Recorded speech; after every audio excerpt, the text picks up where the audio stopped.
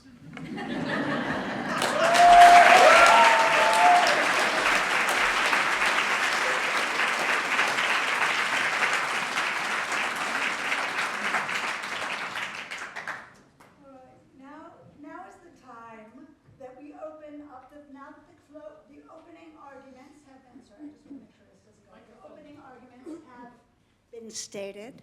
We will open up the floor to questions, but I must ask you, I'm going to be putting you on a timer, questions only, 1 minute only, and then each of our debaters will take 2 minutes maximum to answer those questions so we can really cycle through as much as possible. All right, so I will take, are there people with microphones to help us come? Yes, and the young woman in the back, I'm going to be calling on you. And here you go. Put your hand up so they can see you. Okay, there's it going. Okay. Right there, right there. The woman. Hi, so I just wanted to offer a question problematizing the House's argument, Ari, that architect, engineer are gender-neutral language, but how is that shaped in the context of a little girl who in school reads a book that says, this is an architect, he does this. This is an engineer, he does this. This is a nurse, and she does this. And so the way that even though certain words are gender-neutral, the fact of other gendered language has a huge impact on those professions that you mentioned.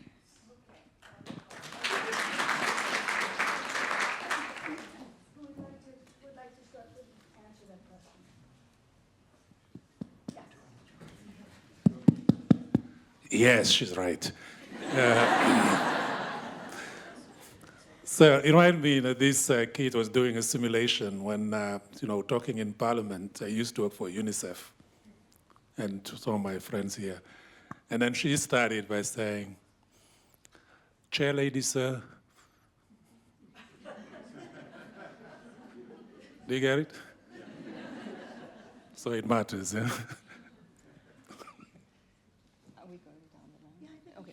So I'm really happy you mentioned this, because this is exactly it. It is about image and identity and self-definition from that very, very young age. It is about understanding that the world gets colored or influenced through language, and therefore it becomes that necessity to use language. Now, it could be argued, well, if we have these gender-neutral titles, architect, engineer, etc., so that will then allow for gender neutrality. You have pointed out this. Plus, we've also seen that very sexist or connotations around, let's say, stewardess, air hostess. Now, this was sort of coffee, tea, or me in the early era of flying. All the men who were flying all the people who were flying were men. What happened was women started to fly, air hostess didn't work anymore, flight attendant is the name of the game. So the point here is that we see these things shift when society demands it. The flying public, like myself and Arantxa, wanted to see that. So it is very much about titling and naming and seeing yourself in positions of whether it's influence or not. And it is not about where the thing goes on the slide of the gender gap report. That's insignificant. It is about that little girl seeing her future in all the colors of the rainbow. Thank you.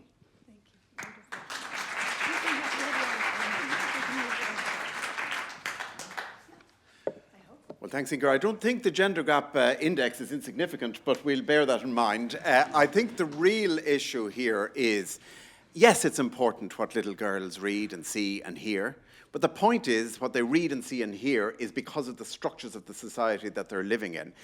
Yes, you can come at it by changing the language, but I'm just seeing from the country that I come from, where there were huge gender expectations, that actually you need to make change and language will follow.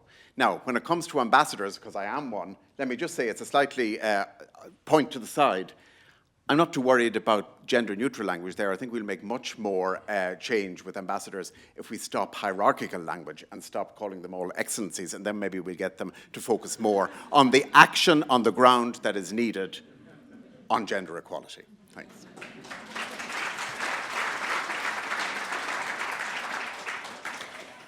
You know, we can sit here and debate for hours if we should call a parliamentarian a he or a she. But you know when it changes? When political parties make a decision to nominate at least a certain percentage in their lists to be women. That's when it changes. This is when we saw a pink wave in the US recently. It's not because we call this a she parliamentarian or a he parliamentarian, he member of parliament or she member of parliament. It's when the party took a decision to field as many women candidates as possible. That's when it changes. So language, again, don't get us wrong. We love language. We use language all the time.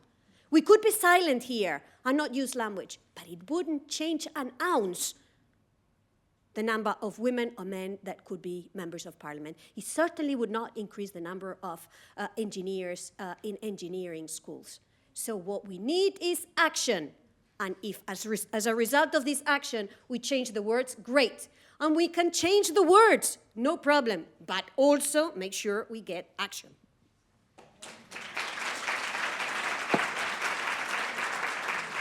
All right, we take a next question. I'm going to be gender balanced because we are the gender champion, so we will take one from a gentleman now.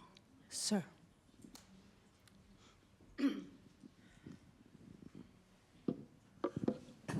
A question that probably helps find an answer. If there are limited resources for a program, would we spend them on teaching gender-neutral language or teaching women skills for male-only professions? Excellent question.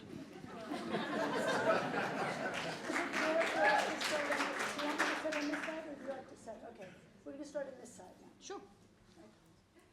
I mean, I couldn't have said it any better, even if I tried. So 100% support, let's, again, language great, but if we have the possibility to change reality on the ground, let's focus on that. Yeah, and just very brief agreement. Let's change the world, and then we can change the words. thing. Language actually defines who we are, and so you need to do both. So as if there are limited resources, why not talk about everyone in that program that is reducing poverty? Why only use the he words, or why only use a masculine identity? We need to do both. This is not an either or, and we are not saying that gender neutral language delivers liberation of women alone. We are saying, however, that it is a necessary ingredient, and it is something that we can force forward. In fact, we know, and I was just speaking to a colleague today who, as a little boy, saw women lawyers, and they are called say it again slowly. Abrogado. So this boy, who's now a grown man in IUCN, said there was a female lawyer, abrogada. Of course. And he was corrected. No. She is an abrogado. So the point here, this is some time ago, the point here is that we have brakes on language that doesn't allow for movement forward. What we need to do is to lift those brakes and fast forward, because then everyone can see themselves in the language, and that is what matters.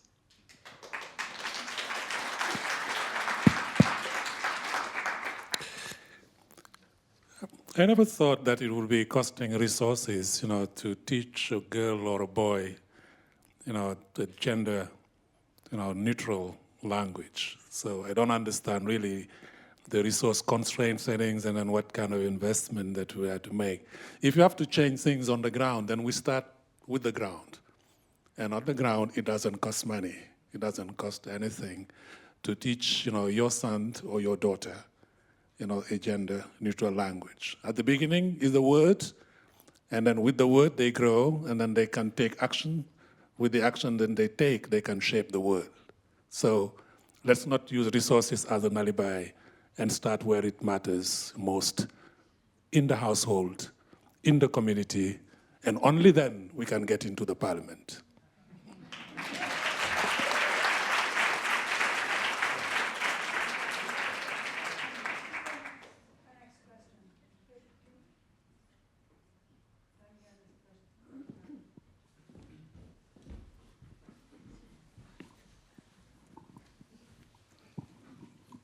Good evening. My question regards the rules of modern drafting, because lawyers are advised to draft acts of parliament taking into cognizance gender-neutral language, because it does influence implementation of laws. For those arguing against, what's your take on that? Are you advocating that we also do away with for example, the drafting of chairperson instead of chairman? Because I'm taking cognizance of countries such as Kenya, where I'm from. Several acts of parliament actually provide for the institutionalization of offices and appointment of chairman, a chairman. They speak of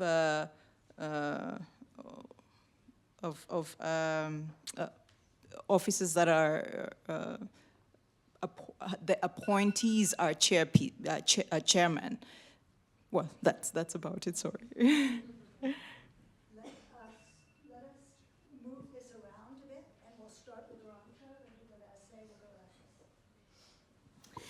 this. In my past life, I was spokeswoman. And I made it a point to call myself a spokeswoman, not a spokesperson. The gender-neutral version would have been a spokesperson. But I'm sorry, I'm a woman. And all the spokespeople in that room were men. So I wanted to make the point. It doesn't cut the chase to just use soft, nice, gender-neutral language. Sometimes to make the point, you have to use the version that conveys the message that you want to get across. So I was a spokeswoman, and before that, I was an abogada. And I don't care if the term abogada doesn't exist in the dictionary. I call myself the way I want to call myself, and I'm making a point. So gender-neutral language, we have to be careful also that we don't sanitize everything in the name of not creating discriminations, and we not use the opportunity to make a point that there is a discrimination.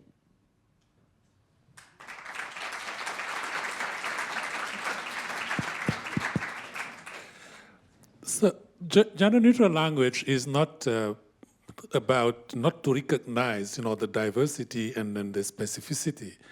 In the example that you give, it is also an example of gender-neutral language when you point out, to the specificity, then highlighting the she, in the word of a spokeswoman. And I think the doing it otherwise, would be then defeating, the purpose. So where to start is always, the question. So it starts, with somebody, taking a leadership and then make it happen and then change it. And then we've seen every time, in history, that, somebody take a bold decision and then drive the whole community as well as the whole institution in the same path. Or at the same time, then we have to grow it from the bottom and then we meet, somewhere. I think there is these two approaches, that will get to it. Until then, we have already proposals on the table. The UN has put, words, to be used. How do we draft, documents? How do we write speeches? All of that, is available, and we can all, make an effort, to familiarize ourselves with.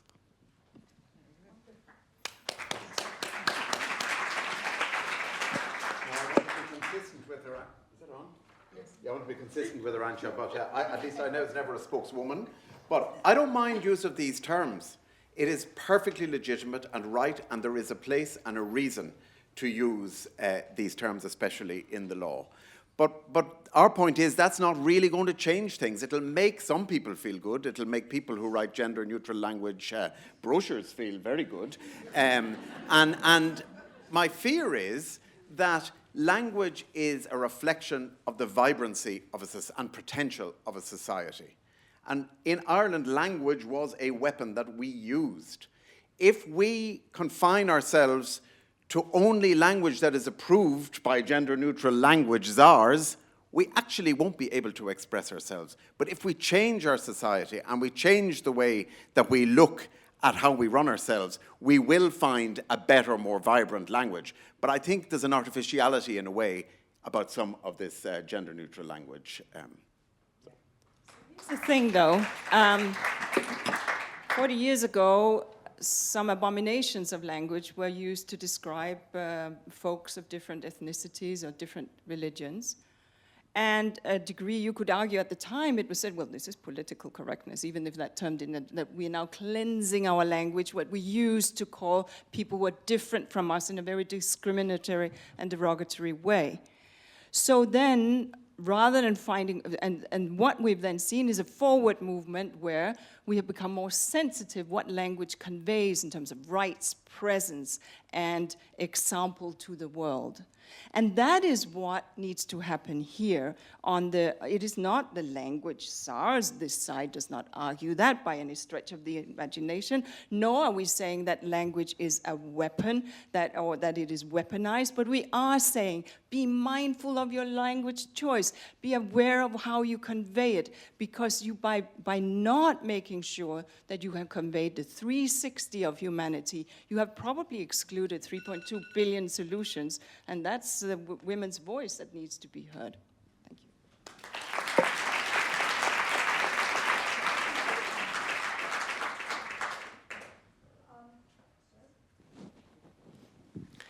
Thank you very much for the excellent debate.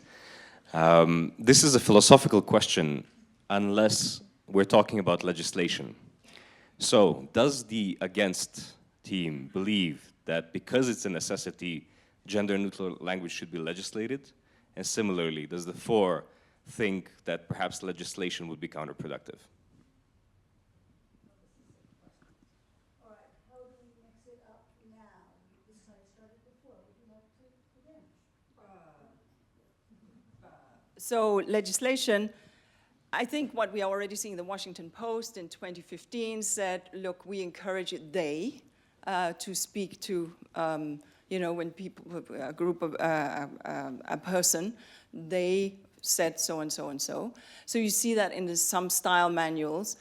Legislation, I think some parliaments have made sure, and I think the lady from Kenya referenced that it becomes more gender neutral, such that women and women legislators or in the bureaucracy can see themselves in that. Legislation on language, I am opposed to academies that wants to legislate in that way. I think language is alive, but we make that happen. We change the language, and so I think that it is about what we do and how conscious we are about the language choices.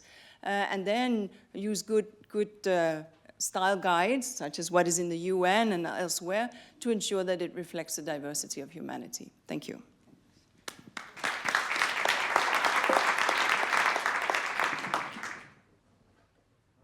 It's obvious we don't believe that it should be legislated for. But I do think if we're looking at legislation, we have to prioritize legislation. And really, you can legislate on language if you want. We've all experienced discriminatory language, depending on what group we've come from. We all know what it feels like. We all know that we don't like it. But when you want change and you have legislation and you have to use legislative processes, you have to prioritize. And when it comes to gender equality, I would prioritize anti-discrimination legislation, childcare legislation. I would prioritize things that affect women in their lives and stop them from entering or staying in the workforce. Down the line, I'm happy to look at language, but I never believe that really legislating for language is going to help language. And I think legislating for this is not going to help women.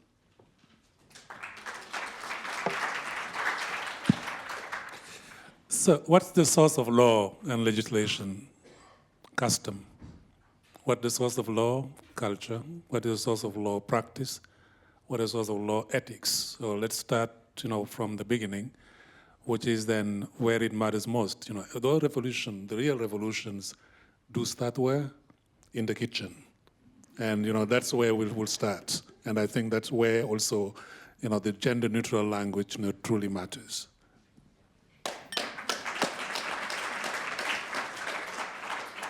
Well, since we are in the quoting mode, let me quote Benjamin Franklin: "Well done is better than well said." I find myself in agreement with the opponents. I don't think this is a matter that needs to be legislated. Language is a living organism. I think it is important that we will all be educated into the use of gender-sensitive language, which is slightly different from gender-neutral language. And I certainly do not see a necessity in terms of priority to legislate language when we've got problems ranging from violence against women to equal pay for work of equal value, representation in politics, and the list goes on. So let's focus there. Let's get it done rather than said. So I'm very happy to hear that your opponents are getting now more sensitive and then close, to the reality of neutrality. So, closer. The word is necessity. Necessity. Being very sensitive, as we are, and sensible, as we are, we believe it is important, but it is not essential.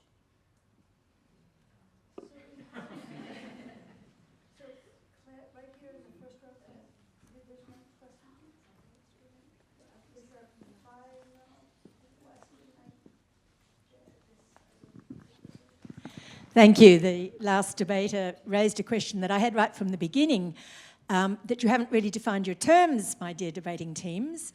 And how do you define gender neutral? Are we not getting to gender transformative language, gender responsive language? And I hope that you'll be able to give some examples where in Geneva, a standard setting environment, and certain specialised agencies have in fact adopted major resolutions that require not gender neutral language at all, but gender responsive, in fact, gender transformative language. Thank you.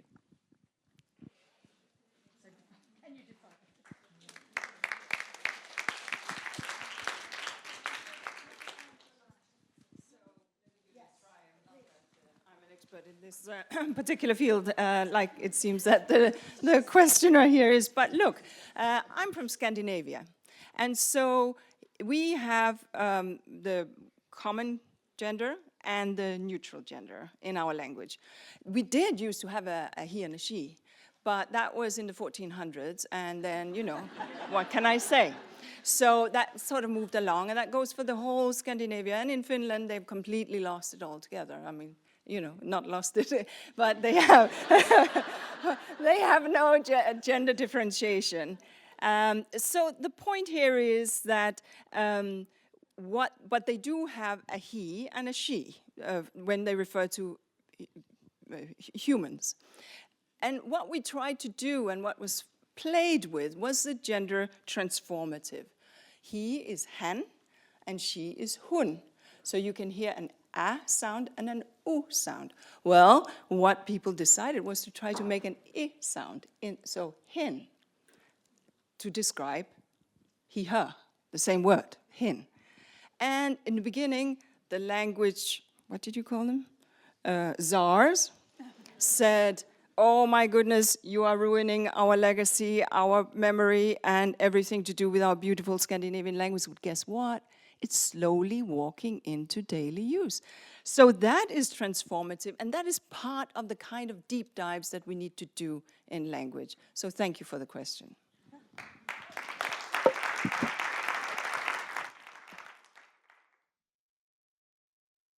I think there are 1,000 different types of languages. Some have the he and the she, some don't have the he and the she.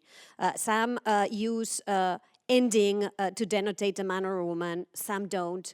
Languages are living organisms, and they represent culture and traditions and norms, and there is no one standard. Of course, here we all speak in English, and we all think in English, and we think that's what we should change. So I like a lot your call not to go for gender-neutral language that would eliminate any single indication or a he or a she or a trans or a homo or a... It doesn't matter. Sometimes we were going to have to use that. What matters is that we are sensitive, as you say, gender transformative. If we put this in the next motion, I think we can get it through.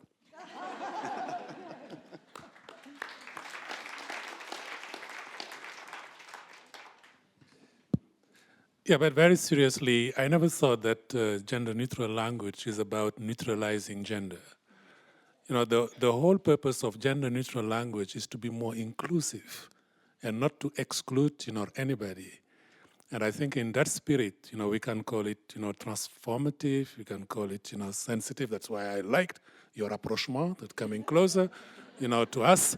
So in that spirit. But honestly, it is the gender-neutral language does not mean a neutralization or a lack of recognition of gender, but rather a language that is, more inclusive, that is not leaving anybody outside, that is not leaving anybody behind. And I cannot imagine, that our opponents, will be against leaving no one behind.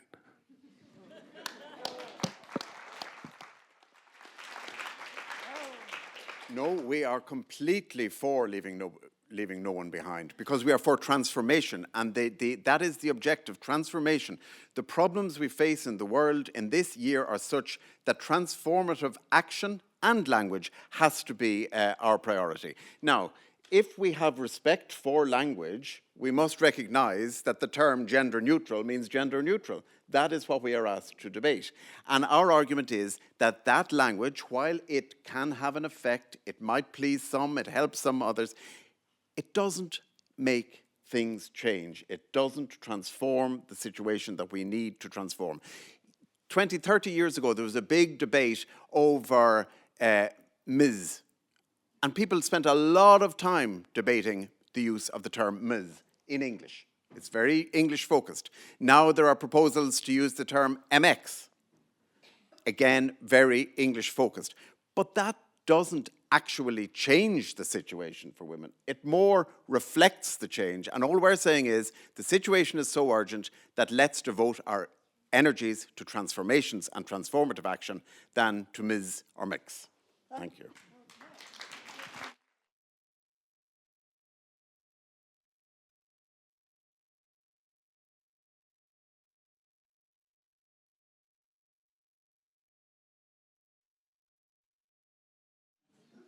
Questions from the floor.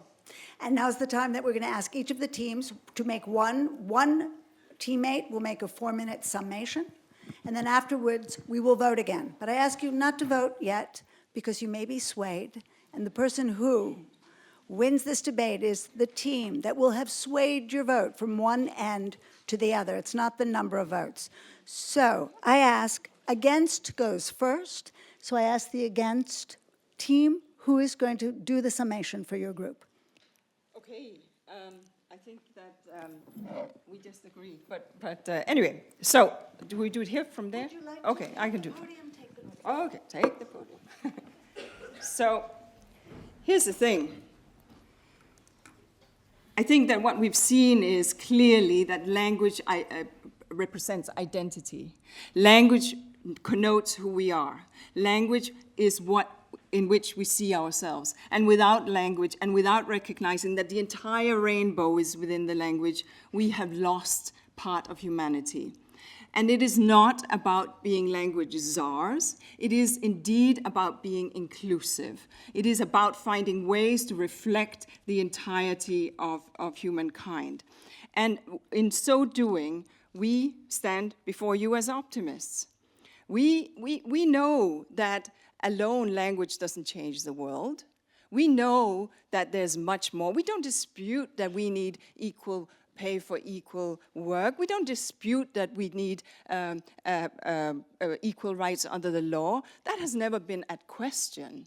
What is at question is a language that we take for granted that excludes people who should be recognized in the day-to-day use of that language, be it in the law or be it in the way we describe ourselves in the media or in our conversations. So, I stand before all of you, and you are all leaders. You are all change makers, and you will vote at the ballot box and get those rights, I am sure. But you can also make a change right now as you leave this hall by adopting gender-neutral language that is inclusive, that will reflect your daughters, your mothers, your sisters, and yourselves. And that is what we would like to see.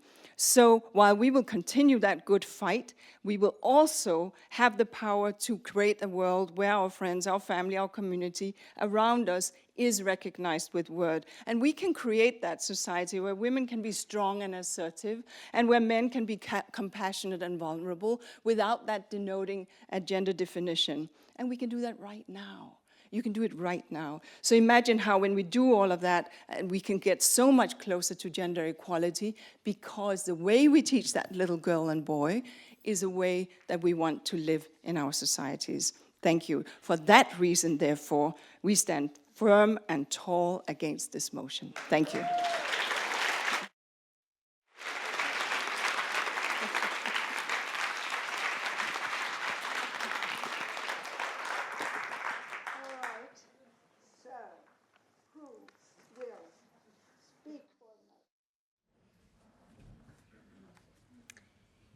By all means, use gender-sensitive language.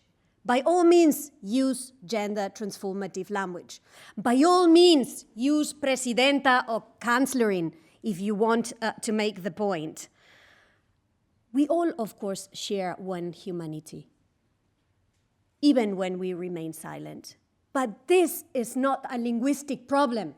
In the 1 hour we've been debating words, 6 women have been killed by someone they knew.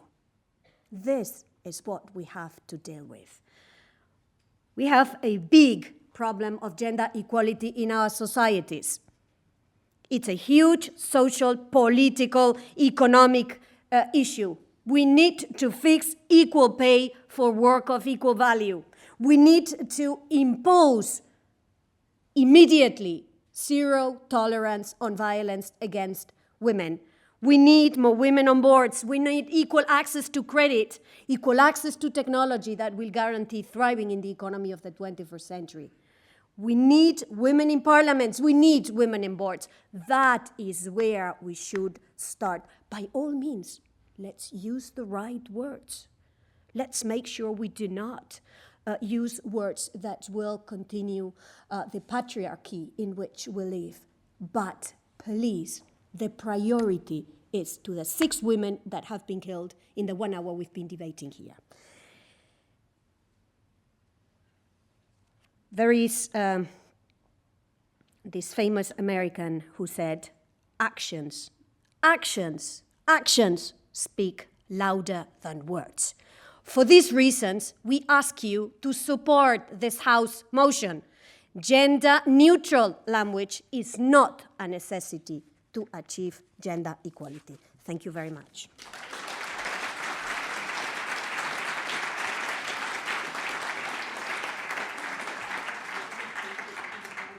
All right. Well, I think you're all going to agree that the debaters have been incredibly persuasive, eloquent, generous with your argumentation, with your time, and you all get the Great Sport Award. So I'd like you to give them all a round of applause before we vote.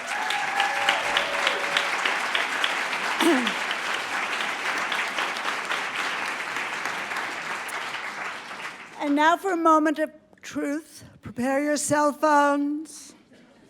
Okay? Dear all, we're ready to vote again. Can we put up the Slido, please? Can we switch? Thank you. Vote. It goes live.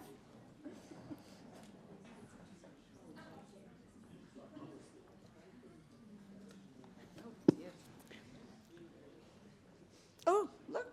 It's a double negative. Yeah, it is. No, they understand Okay. very well. So if you support us, you are against the House motion. Yes. I mean, someone stop this rigging of the election when it's taking It's a double negative, and I just want to make sure we know Don't what assume we're the doing. audience needs it explained to them. Okay. Oh, there's no more electioneering once the voting, once the polls have opened. Oh. Election sensitive language. Yeah. All right. Come on, people. People, has everybody voted? How are we going? Are we still working? Okay. And somebody get this spreadsheet ready? Oh my God, it's a nail. Oh, don't close. Okay, no, I'm not closing. Obstruct the votes. I won't. No. ballots closing. I'm really Oh my goodness, it's a nail biter. It's like Florida. Okay. No hanging I- chads.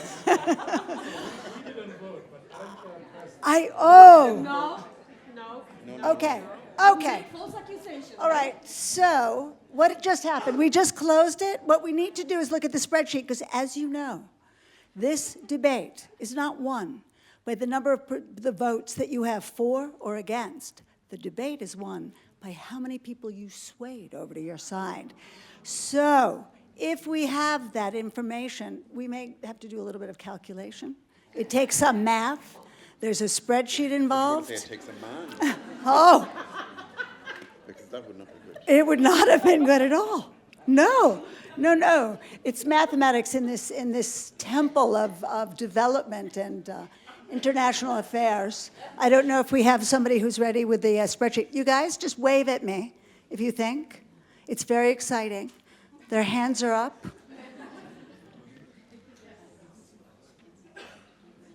We should have done this by hand. It works so well up until now, though. You will give me that. Yeah. No, it is. They're all like going, yes. Okay. Yeah, here you go. They're switching, and it's, oh, what does it say? For, against, unsure. So the people who swayed the most for the motion were the fours. So the fours have it. I don't understand. I'm not even sure I understand it all, but what I do... We do. But what I do know is that we have had four of the most, well, truly eloquent, really generous, people who have given us a really nuanced, exciting look at gender, which I'm sure that most of us have not been thinking about all day long. And we really very much thank you for this new way of looking at the world and sharing our time. Thank you.